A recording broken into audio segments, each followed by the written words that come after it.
विश्लेषणाकडे आपण पुन्हा वळूया। नाशिकवरून या ठिकाणी माहिती देण्यासाठी सुनील बेदर आपल्यासोबत जॉईन झालेले आहेत। सुनीलजी, काय माहिती रॅपिड पर्यंत सांगा। विशाल सर, खरं तर धक्कादायक असे निकाल नाशिक शहरामध्ये पाहायला मिळते। विशेष म्हणजे ज्या पद्धतीनं मालेगावमध्ये भाजपने आघाडी घेतलेली आहे त्याच पद्धतीने नाशिकमध्ये देखील भाजप सद्यस्थितीमध्ये आघाडीवर दिसून येत आहे। विशेष म्हणजे प्रभाग क्रमांक 25 मधून भाजपचे उमेदवार असलेले सुधाकर बडगुजर यांनी आघाडी घेतलेली आहे। त्याच पद्धतीने त्याच प्रभागामध्ये म्हणजे प्रभाग क्रमांक 25 मध्ये टपाली मतदानातून अपक्ष उमेदवार हे मुकेश शहाणे हे आघाडीवर दिसून येत आहे। त्याचबरोबर शिंदे सेनेचे काही उमेदवार देखील आघाडीवर असल्याचे चित्र दिसून येत आहे। त्यामध्ये प्रभाग क्रमांक 15 मधून प्रवीण चिदमे हे आघाडीवर आहेत, तर भाजपचे सचिन मराठे, अर्चना थोरात आणि मिलिंद भालेराव हे देखील आघाडीवर असल्याचे चित्र एकंदरीत दिसून येत आहे। त्याचप्रमाणे या संपूर्ण नाशिकचं प्रभाग 9 कडे लक्ष लागून होतं, कारण यामध्ये एक मोठी राजकीय घडामोड घडलेली होती।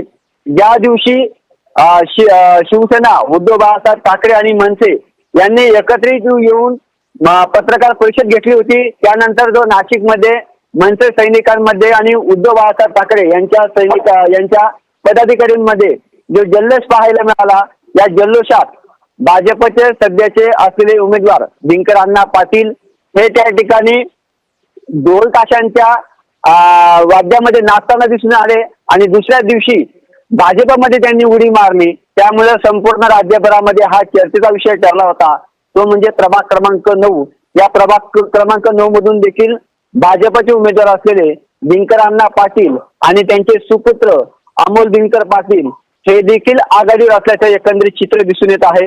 सोबतच प्रभाग क्रमांक 13 मध्ये जर बघायला गेलं तर त्यामध्ये देखील भाजपचे जे उमेदवार आहेत त्यांनी आघाडी घेतलेली आहे। त्यासोबतच शिंदे सेनेचे काही उमेदवार उभे होते, यांनी देखील आघाडी घेतल्याचं चित्र दिसून येत आहे। यामध्ये रश्मी भोसले ज्या शिंदे गटाच्या उमेदवार होत्या त्यांनी 1296 म्हणजेच एकूण 601 मतांनी आघाडी घेतलेली आहे।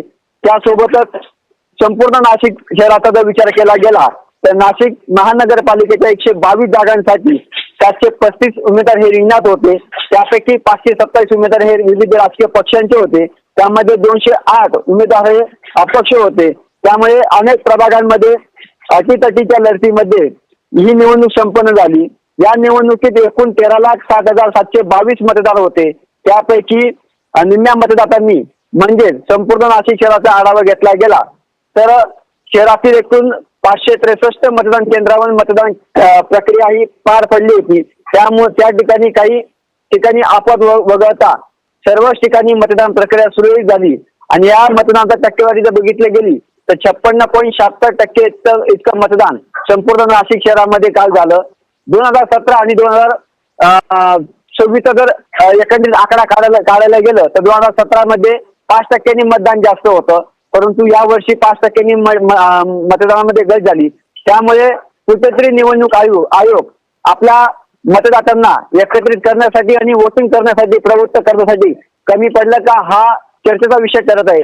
सोबतच जर संपूर्ण नाशिक शहराचा आढावा घेतला गेला तर जे कालचे एक्झिट पोल होते, जो प्रबंधभूमीने स्थानिक नागरिकांशी पत्रकारांशी जेव्हा संवाद साधला त्यामध्ये भाजप आणि शिंदे सेना ही आघाडीवरती राहील अशी एकंदरीत एक्झिट पोलची कालची माहिती मिळत होती। विशेष म्हणजे बघायला गेलं तर आगामी काळात येणारा कुंभमेळा हा या सर्व कुंभमेळ्याचा विचार केला गेला तर नाशिक शहरामध्ये जो कोणी सत्ता स्थापन करेल त्यांना या कुंभमेळ्याचा पुरेपूर फायदा होणार आहे। अशा पद्धतीनं नाशिक शहरामध्ये कुठला पक्ष बाजी मारणार, कुठला पक्ष आपली सत्ता स्थापन करणार हे पाहणं महत्वाचं असणार आहे। सोबतच काही वेळातच दुसरी फेरी संपन्न होणार आहे, त्यावेळी देखील आपण प्रबंधभूमीच्या माध्यमातून त्याचा अपडेट देणार आहोत। विशाल सर, नक्कीच सर, धन्यवाद। पुढील अपडेट जसं येईल तसं आपण संपर्क करा ही विनंती करतो। नाशिक शहरातील महत्वपूर्ण अपडेट दिल्याबद्दल प्रेक्षकांच्या वतीने मी आभार व्यक्त करतो सर। धन्यवाद। धन्यवाद सर। नक्कीच या ठिकाणी पुन्हा एकदा वैभव पवार आपल्यासोबत जोडले जात आहेत, प्रभाग क्रमांक 11, 12 आणि या ठिकाणी